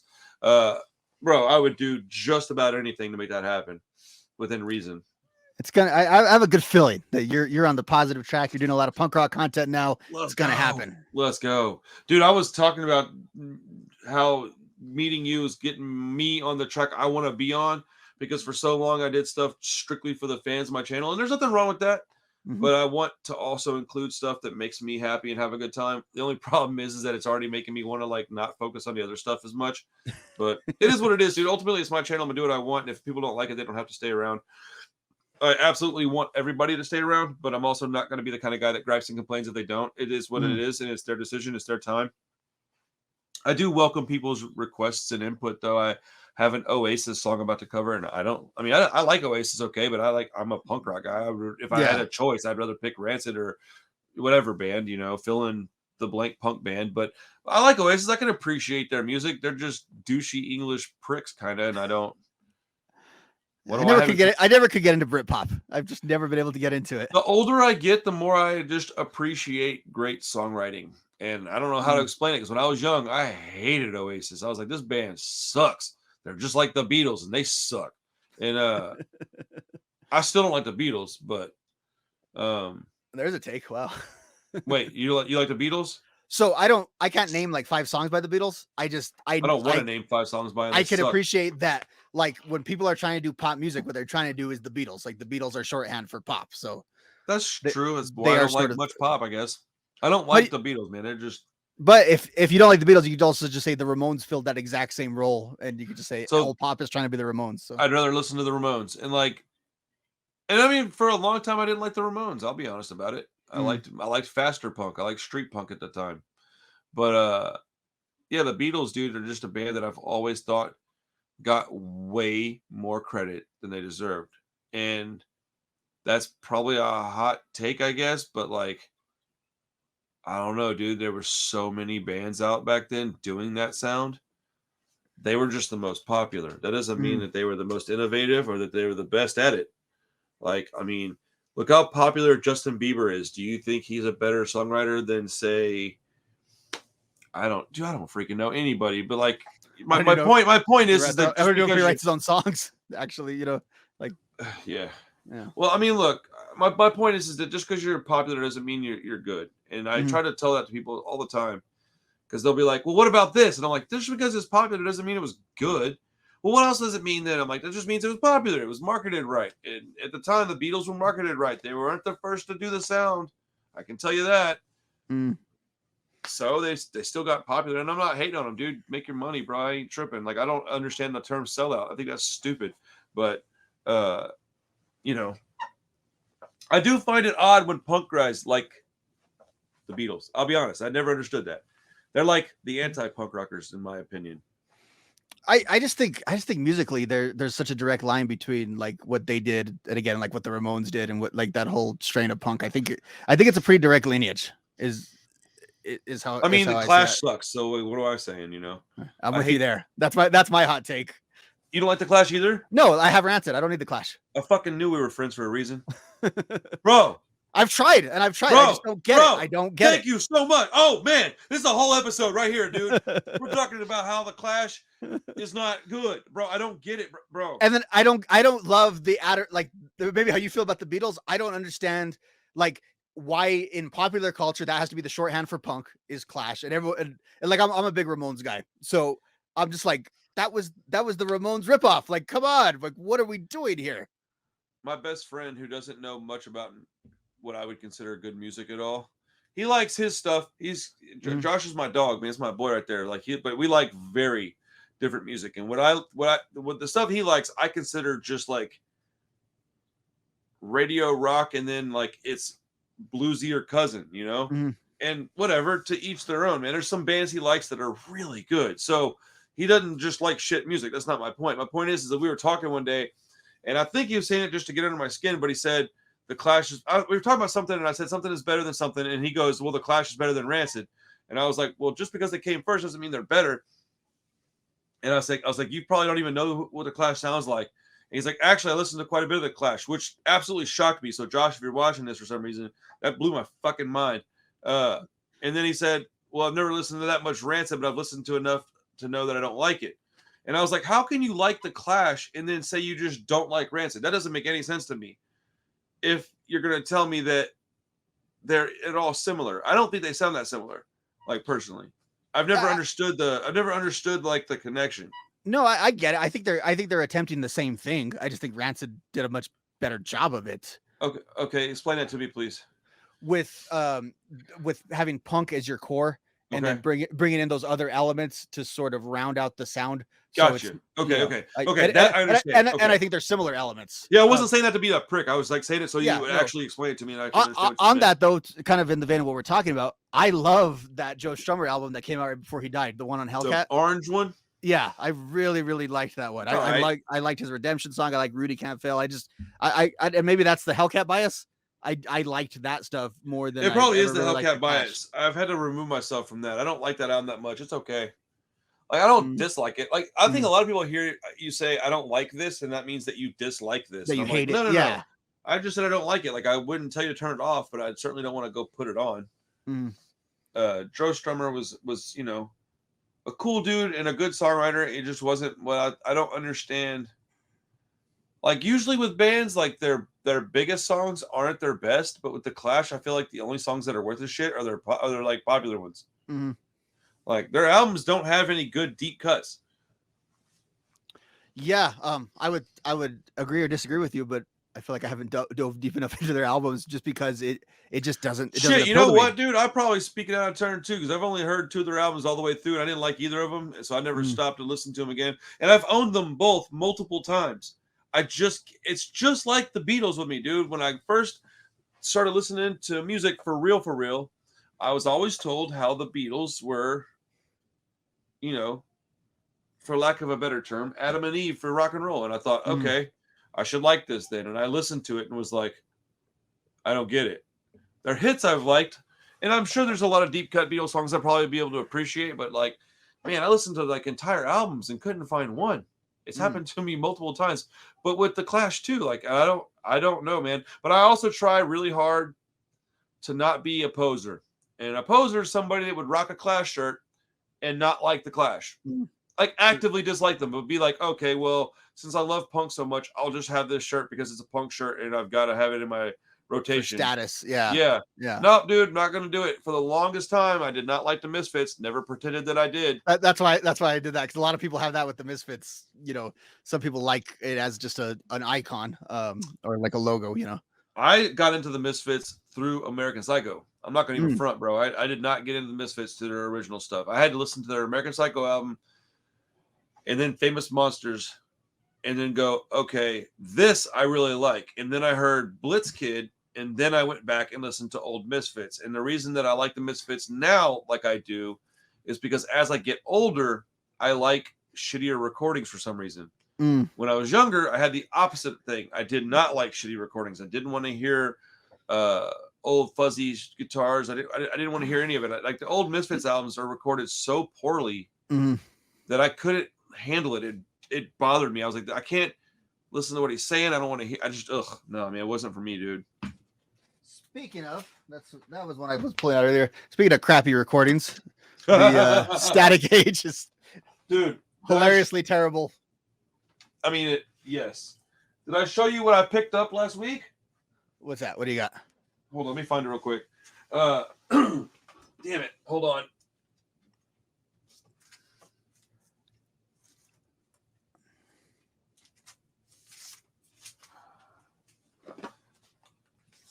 Nice. Yeah.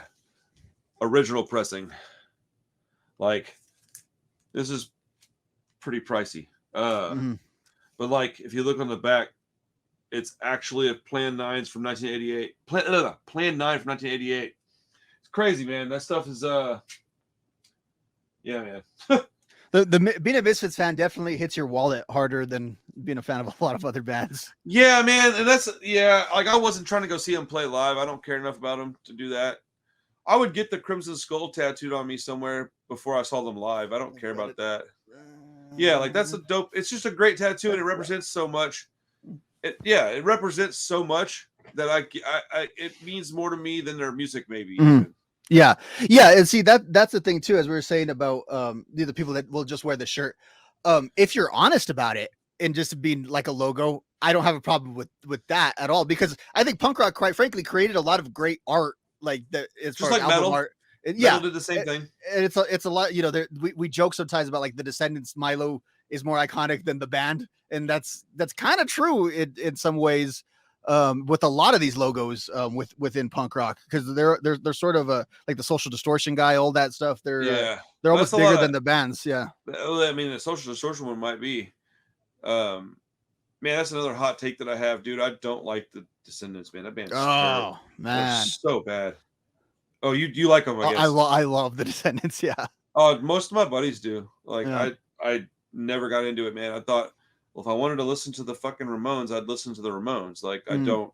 I like Ramones core though. I mean, I have like the Riverdales. I've got. I like Masked Intruder a lot. I like the poppy, power pop stuff. I just never could get in it. They were just too. I don't know what it was about them. I just couldn't get into it, man. I tried. I've owned a few of their records. But then you kind of came up in an era where they weren't really active either, right? It was just all right in like that mid to late. Yeah, I didn't like 90s all period. either. Yeah. I don't know. Yeah, I guess it was all. I might have heard all before I heard the Descendants. I feel like most people your age went to all first and then found the Descendants through them, because they even when I was a kid, I felt like all was like the band that was actually putting out records, so you would see them more at the forefront. You know. Do you remember 98 Mute? I think it was a Pennywise spinoff Yeah. of some kind. Yeah. I can't That was name a- their songs, but I remember seeing them on the. That band had like 2 albums. One of them had a green logo. If you ever get a chance to get that one, you should. It's fucking fantastic if you like Pennywise. And it basically just sounds like Pennywise. Which I'm a big Pennywise guy. That's Oh, another one. love That's Pennywise. another one I feel like I always have to defend. Just What? Just Really? A little bit. Yeah. Interesting. What's your favorite Pennywise record? I want to say the one in '99. I've been debating this a lot. What's that one? The one with the guy driving the car. Oh, wow. Yeah. See, because Default, I think, was it About Time? Is it maybe Landed the Free? I don't know. And I was talking about this on the stream last week, but I think ultimately, as far as concentration of songs, I probably listened to About Time more, maybe because I got it on vinyl. But the Look Ahead or Straight Ahead, whatever it's called, that one, I think just had when I think of good Pennywise, I don't think of it as an album, but when I think of like, I love the Pennywise live set, I love that, and I think so much of those songs that I love, and I used to have the live album that I You know also what? loved I too, bet and I it like came that from album there. more than I remember. Because I remember liking it. I remember having it and jamming the shit out of that album. But I think if I had to pick one, it might be About Time. That album is freaking great, man. Or Unknown Road. Is that the purple one with the guys on the chain links? Yeah. That one's really good too. Man, Pennywise is good. People don't like, they hate on Pennywise. No, I see it all the time, like online, that they call them like, what do they say? And it's a certain like, it's like a term for rednecks that live in California. I don't know what the name of it is, but it's really I don't know. That's awesome. And people say like they're just like they're a dude bro band with like punk edgings, and like, you know what? They're not wrong. Yeah, it's fair criticism. They're still pretty badass. So so if you had to choose a coast, would you go on East Coast or West Coast with your music? West Coast for sure. Like everything I like comes out of California. You know what's funny is if I outside really of the think Ramones, about it, I go basically Rancid and then it's straight over to the East Coast. Oh, that's funny. Like, all my other stuff I really like is East Coast stuff. Like Alkaline Trio, one of my favorite bands of all time.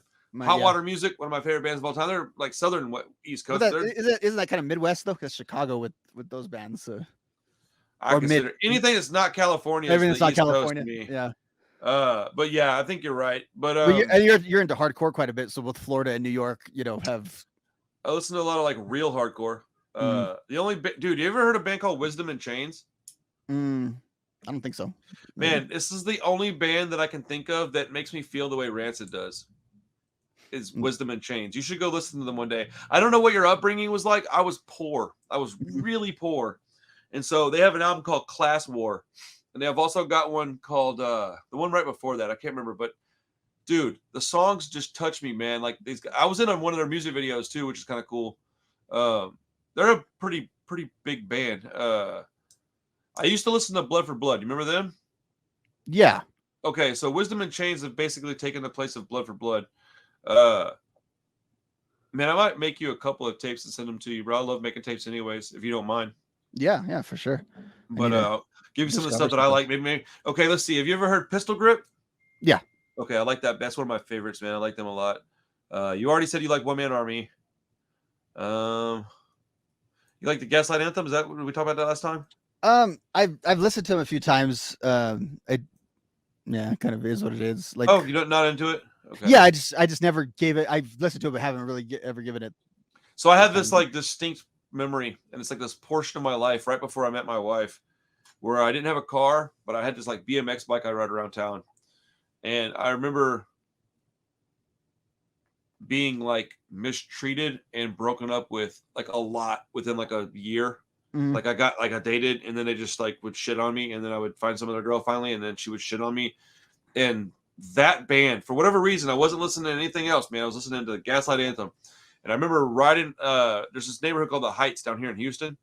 And it's like the cool neighborhoods where all the punk rockers live, it's where all the hippies live. It's the Heights. It's like close to downtown. But I lived in the Heights, and I had a one room garage apartment that cost more than my freaking house does now. And but it was awesome. It was mine, dude. They only had one air conditioner. It was a window unit in the living room. Oh, in Houston, bro, I didn't sleep in that bedroom. That was miserable.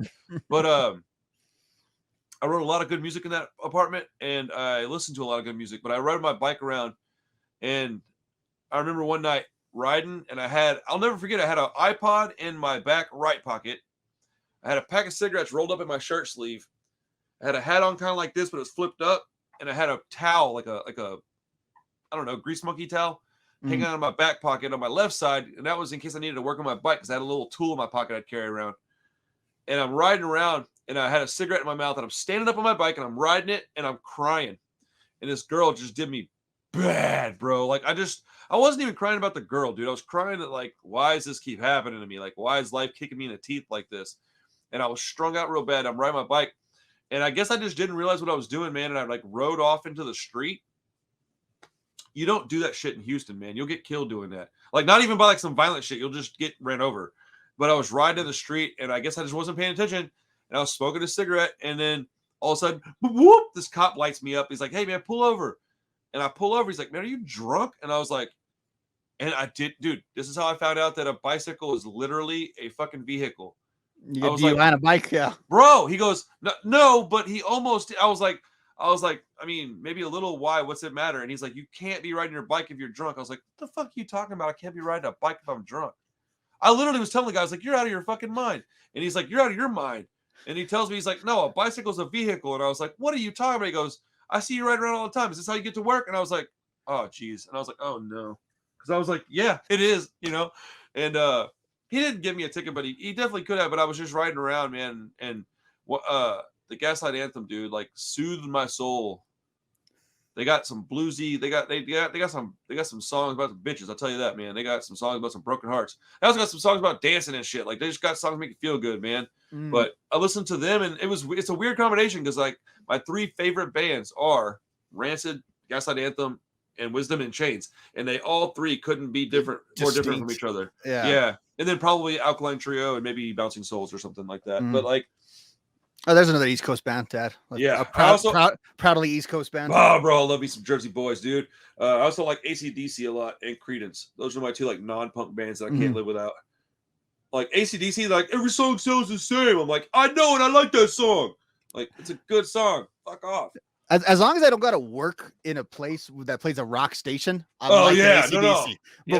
But when you're at a shop or something like that, and it's AC/DC every 20 minutes, you just can't it's the take same it. two songs. They won't even play like a deep cut. I don't need Shoot to Thrill like ever again. I like Creedence, man. I could play Creedence all day. I had a band called Bad Moon Rising for a while. Oh, nice. Yeah, you know, 40's like, great. Yeah, that's one of Lars's favorite bands, I think. And he's got an AC/DC tattoo on his knee. No, like Creedence. Oh, that makes sense. I mean, you like Creedence? Yeah. They're good, man. They're a good rock and roll band, dude. Them boys can jam. Mm-hmm. Yeah, I'm trying to think of any kind of other content about these side projects, man. But in reality, I think maybe you were more right than I wanted to admit, dude. The only ones that really matter are a handful of them. Well, yeah, because I think that the other ones are just kind of shorter one-offs, and these four and Tim Time Bomb are like real things that exist, you know, like I think I need to mention Time Bomb one more time, because I didn't really talk about that. That is probably like low key the one that I listen to the most. I put that on because it can kind of fit anywhere. Like I can play it at work, I can play it in my garage, my kids are around. There's a lot of cover songs. It's not nothing bad. Like my daughter likes it because it sounds kind of folky and stuff at points, and it's a lot of material. Like he did a lot of songs. Like what, 50 or some nonsense? Like what are you doing, bro? That's how you know that man can't live without music, bro. Is he put that out? Like that's different, man. Like how many punk rock guys? Do you remember whenever they were doing the Chuck Reagan was doing his solo thing? Yeah. So were you into this stuff at all like that? Not a ton. See, I was balls deep into that stuff, dude. Like I remember when Laura Jane Grace wasn't Laura Jane Grace yet, and she was doing that Tom Gable Heartburns record. Mm. And I was at that show hanging out with her as Tom Gable. We were getting our hair cut next to each other. And I met Ben Nichols from Lucero. I hung out with them and Chuck Reagan. And like, can you imagine what it would be like to sit in I mean, maybe they're not as important to you as they are me, but like to sit in a room with the singer of freaking Lucero, the singer of Hot Water Music, and the singer of Against Me, and just be like, I have these three people sitting around talking to me. And it's like, and at the time, it was so normal to me to be around those people that I didn't even think to take photos. Yeah, you weren't starstruck, like not even a little bit. I would be more starstruck now than I was back then. Mm. I was just like in the place. I worked at the place. I hung out at the place. I didn't pay for any shows. It was just like I was like, they're like, no, it's just Randall. Like he's here all. They call me Randy, but this is Randy. He's here all the time. Like this, he's just here. Like I would help bands load and unload, and like it wasn't nothing different. It wasn't weird. Well, I feel like punk's the only genre like that where the accessibility is that close.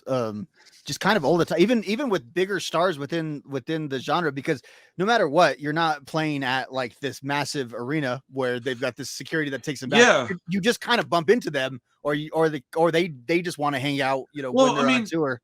Take this last weekend as an example. I was at Days and Days show. They're significantly bigger than you would think. Mm-hmm. Like they're on Fat Records, dude. They're a pretty significant band, is what I was trying to say. And I mean, I just hopped up on stage and was talking to them afterwards. Like they were nice as could be, and I just, you know, I mean, I used to hang out with those guys, and I was trying to see if they remembered it all. And I think Jesse kind of like had an idea when I started mentioning some things, but like really, I just wanted to say hello and just tell them I was happy for them. You know, I mean, it's pretty neat to see a band from Houston get that big. But like, yeah, you don't see a band of that size in any other genre willing to sit down and talk to you, or willing to go outside and sign some stuff and take some photos without money being involved. Like it just doesn't happen. Right. Well, I think with punk, it's kind of like this content creation game a little bit. Like the value of a hardcore fan is way more valuable than 10 people that are just aware of you and may purchase something. So accurate, man. And I think that's one of the reasons why I've always said the way I've said, and I've always felt the way I feel about doing this stuff with these videos, is that I'd rather have 100 people that really fucked with my channel than 10,000 that don't really care. Because I might get paid more for the 10,000, but I won't be near as happy. And I'm not worried about the money. Like money will come and go. And if I do this right and I do it well enough and I do it long enough, the money will come. I have no doubt in my mind that I'll be making enough money to live on with this before too long. I have zero doubt about that. I don't think that's even a likely possibility. It doesn't happen. And I think that's how you build it, though, is with that, with an actual base, you know. I think if you take it, I think that it comes and goes at the same incline. So if you build it real slow, it'll go away real slow. And if you spike up, it's going to drop right off. Like I think Mr. Beast, people like that, is an anomaly. That's not he's not gonna go anywhere probably, but if he stops making content like all day, every day, he's gonna fall off the map. Yeah. Whereas I'm gonna build this up. I've been doing it for like 2.5, 3 years now. If I keep going with it in another 2 years, I might be making $3-4 grand a month doing this, and I can live on that. That's enough money for me to live on. I don't need more money than that. Yeah. And you know, who knows where my label might be at that point, and where, you know, my store could be. Maybe I won't be doing the store, but as the label's doing well enough, like that could happen. I got a couple of people I'm talking to about putting out stuff, and I think the guy that I'm working with now, TJ Trainwreck, we're talking about doing this. Since I'm from Houston, you know anything about Screw at all? Not really. No. Okay, so it's just a style of rap, but he used to put out these things called gray tapes, and they were just like Max L gray cassettes. He'd do a live mix of these songs, and my guy TJ is talking about doing a chopped and screw version, and I was like, yo, can I put it out on a gray tape? And he was like, hell yeah. So we might already have like a second release coming like before too long. So I got some stuff happening, man. I'm a worker, bro. Like, if anything that people need to understand about me is that if you know me and you're in some kind of band or you're an artist of some kind, I'm an asset, dude. Like, use it. Like, I don't mind. I'm not here for glory. I'm here to have fun. And so I will happily support people and promote their music and talk about their stuff. I'm about to go drop in a minute here. I'm going to drop a video where I did a whole entire review for this new album from my friends in a band called Liberty and Justice. They just dropped a new EP. I'm probably the first dude on YouTube who's going to review this. I don't care about anything other than getting it out there. I just want the people to hear this band. It's so good. You know what, dude? That is what I want to talk to you about. Next time we can do a video, that's what I want to do a video about. I want you to listen to these 2 releases I'm going to send you, because when I heard them, I thought, holy shit, this sounds like mid-2000s Hellcat. But it's a friend of mine's band from Houston. And I thought, doggone, this is crazy. Like, I mean, it blew my mind. If you go back and look at my review of it, because it came out like 2 years ago, their full length did, and I like had like a freak out, bro. Like, I couldn't believe it. I was so proud of it. And then they just had another EP drop, and it's like, they're so good. But I would love to hear your I mean, we don't even have to do a whole episode about it. I just want to hear you. I want to talk to you about it. Yeah, maybe we could do it as a video instead of as a podcast. I think that'd be fun to. Yeah, I mean, we could do we can listen to it together on a video if you want. Yeah. I think that'd be cool. Do you have any other time this week to carve out, or no? I know it's a thing. So I mean, you know. I might on Thursday, but kind of late. But I mean, late's fine by me. If I don't work Thursday, I'm down for whatever. Yeah, I'd have to make sure. I gotta check with the administrators in the other room for sure. Yeah. I mean, this every 2 weeks is fine by me. But if we can squeeze something else in, I would like to, because the more content, the better. It's not going to hurt either of us. Absolutely. But I'm going to send you that music anyway. So I want you to tell me, even if you text me, we can talk about it a little bit. But oh man, I kind of want to hear it with you though. I'll pause that. I'll wait until we'll see if we can do something this week. If we can't within the next week, I'll just send it to you. Yeah. Okay. Yeah. I think that'd be fun to do it collaboratively though. That would be fun. Yeah. That would come out good. Well, is there anything else you would touch on with Rancid side projects? I think this is the most exhaustive conversation on Rancid side projects that's probably ever existed on the internet. More than likely. I mean, we talked about all kinds of stuff, but yeah, we talked about it a lot. I can't wait for this new album. I hope it's awesome. And it's a fun time, man. Like the Bad Optics, Doom Regulator, whatever it is. There's Rancid coming out. It's kind of crazy, huh?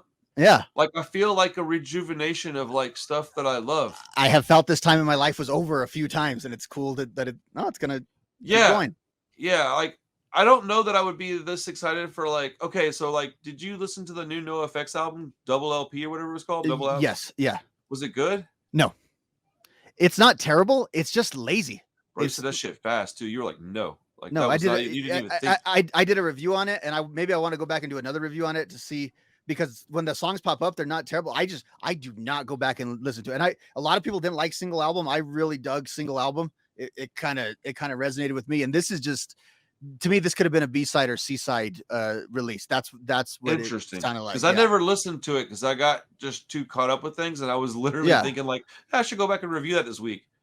Do it. No, I would like to know your perspective, because that's mine. I was super pumped for it. I really was. I'll do it then. I love that band, and I always have, so I owe them enough. I remember exactly where I was the very first time I ever heard a single blip of a NoFX song, dude.